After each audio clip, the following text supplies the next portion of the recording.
Alors, bonjour. Je parlais par rapport à la plomberie. Si nous allons faire de la plomberie, toujours dans le cadre de plomberie. Maintenant, en fait, en plomberie, les débits de base des appareils installés sur le réseau seront pris en compte par rapport aux normes françaises, c'est-à-dire la norme NF. Ok, pour des gens qui font plomberie, connaissent cette norme 41. C'est-à-dire tirer 201, ok, à 41 tirer 204. Maintenant, le diamètre des autres tuyaux, par exemple des tuyaux d'adduction en eau potable, souvent sont obtenus par les abacs. Ok, par exemple, la bac de diarrhée que nous avons, que je vais vous montrer ici, cette abac là. Sur cette abac, nous allons déterminer par une simple lecture le diamètre des barres ou le diamètre des tuyaux d'adduction en eau potable. Ok, on est d'accord. Maintenant, il y a aussi des diamètres des tuyaux des eaux usées et eaux vannes aussi. Ça aussi, la lecture se fait sur les abacs. Les diamètres d'eau pluviale aussi, c'est sur les abacs. Les collecteurs d'eau usée et d'eau vanne aussi sur les abacs. Ok. Maintenant, certainement dans chaque pays, nous avons un réseau qui va approvisionner la ville. Ok. Par exemple, dans la ville où je suis, ce réseau est appelé la Seine-Eau, par exemple. Ok. Quand vous partez, par exemple, dans un pays comme le Cameroun, je crois, c'est la CDE, je crois, si je ne me trompe pas, c'est la Camerounaise des eaux. Ici, par exemple, dans la ville où je suis, c'est Seine-Eau, sénégalaise des eaux, je crois. Quand vous partez dans d'autres pays, dans la majeure partie des pays, vous allez voir que il y a un réseau d'approvisionnement. D'accord. Maintenant, pour ce soir, je vais vous montrer comment calculer les pertes de charges quand vous allez dimensionner, par exemple, un réseau, c'est-à-dire la plomberie, dans un bâtiment. Ici, c'est dans le cadre du bâtiment. Ok, premièrement, on doit voir comment calculer cette perte-là, c'est-à-dire la perte max. Ok, dans, bien, je peux appeler ça la perte max admissible sur le traçon le plus défavorisé. Ok, est donnée par une formule. Je mets ça en rouge. Je peux appeler ça la perte max. Ok, est donnée par une formule que tout le monde connaît, PF, moins, ok, la somme des pertes. Ok, parce que nous avons plusieurs pertes sur la longueur équivalente. Je vais vous expliquer, ok, sur la longueur équivalente. Et cette longueur équivalente, en fait, c'est la longueur développée. C'est-à-dire, quand je dis longueur développée, c'est la longueur développée de canalisation. Maintenant, cette longueur développée, donc c'est égal à la longueur développée multiplié par un coefficient de majoration. Par exemple, un coefficient de 1,15.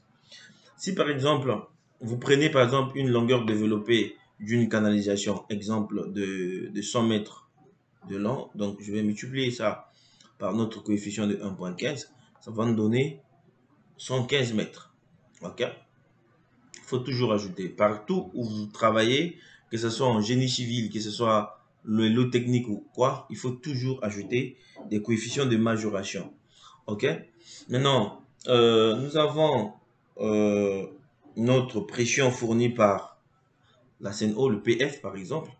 Ici, le PF, ça est une pression qui est fournie par notre réseau de distribution. Par exemple, souvent, euh, c'est c'est 3 barres.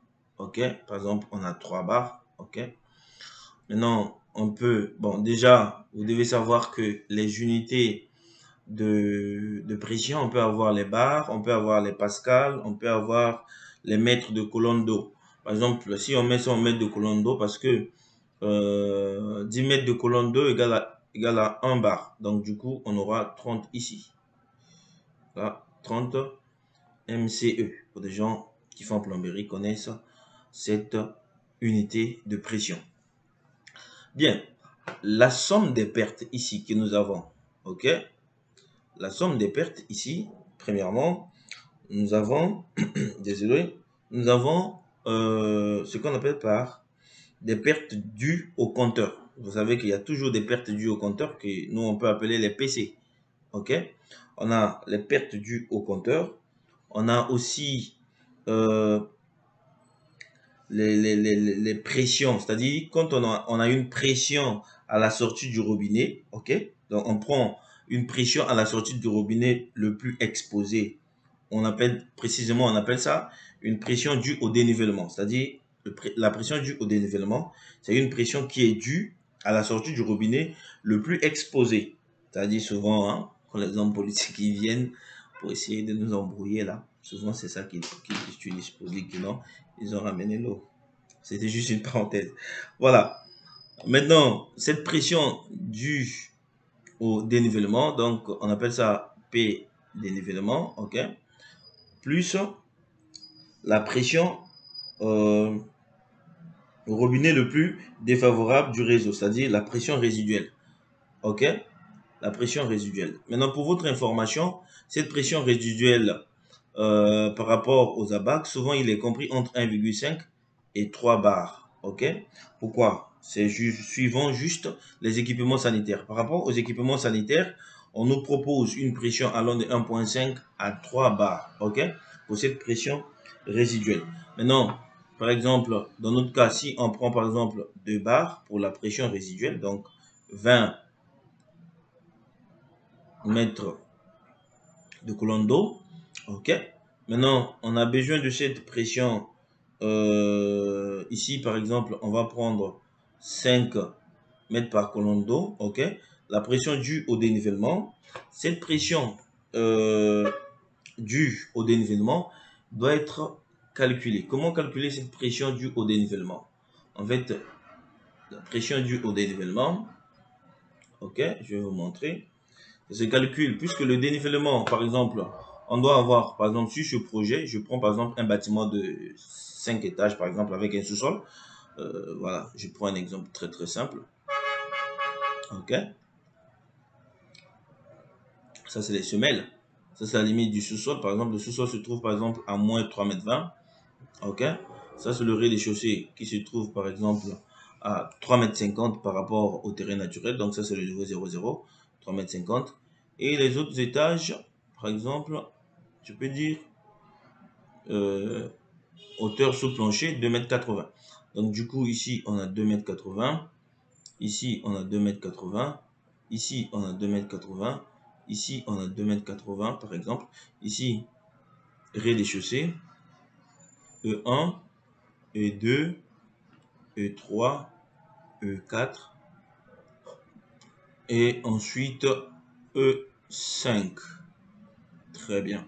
Donc 2,8, 2,8, 2,8. Donc c'est à ce niveau où on va placer nos réservoirs.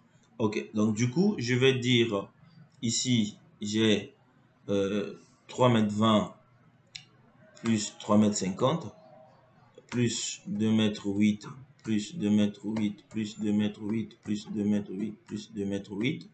On donne 20,7. Donc la hauteur ici, ok, en commençant depuis le sous-sol, ça fait 2 mètres 20, 20,7 par exemple. Ok.